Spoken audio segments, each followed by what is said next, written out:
Salut à tous les amis, on est parti pour l'épisode Stained 16, excusez-moi, de Steins Gate 0. On va y arriver, décidément les bugs aujourd'hui. Donc voilà, épisode 16. Et là, on va commencer à rentrer dans du très intéressant. À partir de là et des suivants, ça va être que des épisodes masterclass, où il y aura toujours des bonnes choses à dire. Bon, donc pas que j'ai pas des choses à dire dans les autres, mais bon, c'était la préparation, on va dire. Donc, cet épisode va être essentiellement concentré sur Okabe Rintaro, du coup.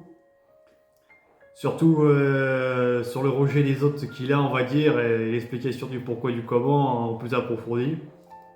Donc on commence l'épisode avec une expérience de Mao et Daru, qui essaient de recréer le téléphone micro-ondes provisoire 2.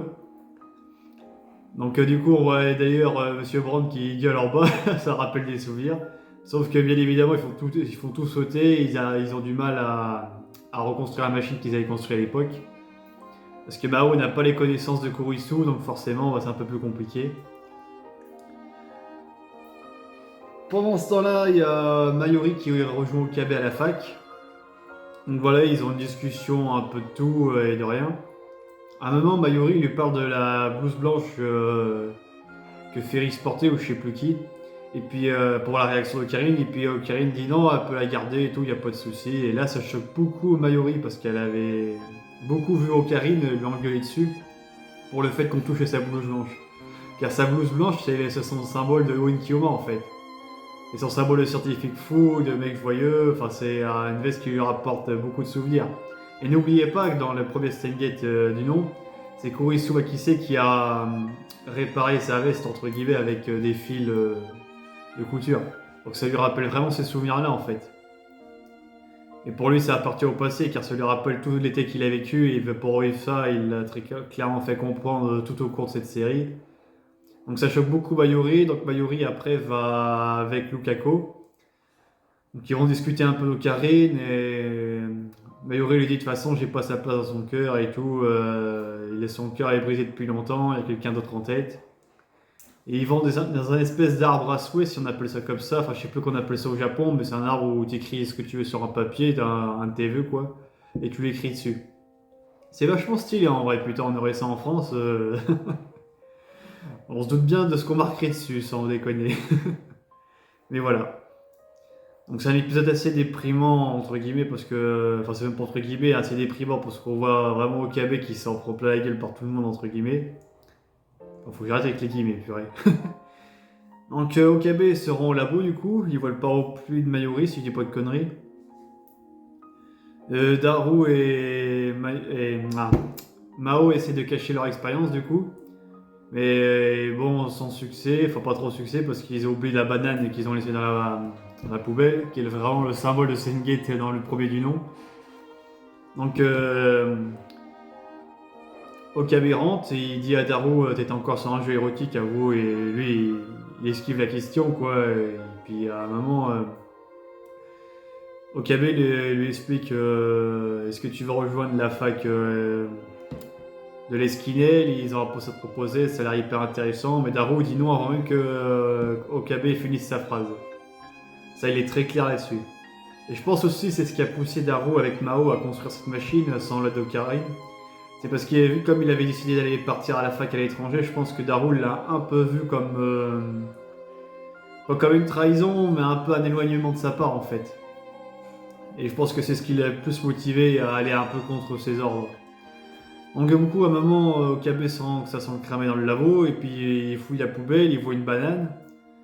Et puis là, il voit une banane gélifiée, donc là, il a tout compris, il dit avoir commencé les conneries et tout, c'est pas bien, machin. Donc là, il pète un câble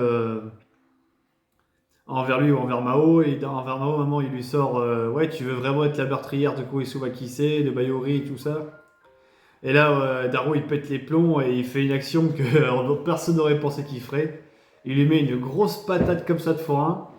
Et je peux vous dire que ça le capte dire avec les Ocarina. Et après, il lui explique que voilà, il fait pas ça pour s'amuser, que Suzuha risque sa vie, que il veut respecter la volonté de Kurisu. Enfin, il explique que tout ça, c'est pas un jeu, que lui, il prend ça très au sérieux. Il dit je peux imaginer qu'à quel point tu as souffert dans les autres lignes. Mais bon, au bout d'un moment, là on se dirige vers la 3ème guerre mondiale, ça pète de partout, faut se bouger le cul quoi, au bout d'un moment. Donc suite à cela, Ocarine a une autre discussion avec Mao au-dessus du toit. Voilà, pour lui expliquer qu'on peut pas jouer avec le temps, machin. Et Mao lui dit Sengate est la solution, il faut tout essayer en tant que scientifique, abandonner ne rime à rien, etc. Ouais, ils ont une longue discussion philosophique sur ça, qu'est-ce qui est irrémédiable ou modifiable, qu'est-ce qu'on peut encore faire pour changer la situation. Donc voilà, Ocarine s'en prend encore plein la gueule, et puis clou du spectacle après, lorsqu'on pense que l'épisode est fini, bah non, il se dirige vers le parc là où il y a les sauts avec Bayori, et comme par hasard, il croise Bayori en pleine nuit. Donc du coup, ils ont aussi une discussion entre les deux, et puis là, Mayu pète les câbles, dit à Ocarine tout ce qu'elle pense émotionnellement, elle en pleure même. Elle lui dit voilà, t'es plus le même qu'avant, on sent que t'es brisé, que tu fais tout pour pas le laisser transparaître, mais en fait si tu es brisé quoi. Donc Kabe essaie de résister, mais Mayuri lui dit j'aurais peut-être dû me laisser mourir pour que Kuro survive ou un truc comme ça. Bref, elle sent que là il est complètement dépité et ça lui fait trop mal en fait. Donc elle dit vraiment tous ses sentiments quoi. Et elle parle de Vega et Alter, quelque chose d'assez symbolique dans Steins Gate Zero. Donc là, Okabe, on sent qu'il doute un peu, il est un peu partagé entre deux émotions. Et c'est d'ailleurs ce que dit Mao dès qu'ils ont fini leur discussion. A dit à Daru, je sens qu'il a un peu changé quand même, qu'il aura peut-être du changement. Enfin, on sent un début de changement quoi. Et ça, c'est vachement intéressant parce qu'on va retrouver le Honkyoma qu'on connaissait. Enfin, pas tout de suite dans un certain épisode, mais vous allez voir quand on va le retrouver, ça va claquer c'est. Bon, sur ce, je vous dis à très bientôt pour une prochaine vidéo et les prochaines seront toutes des masterclass. Allez, sur ce, Jané les amis!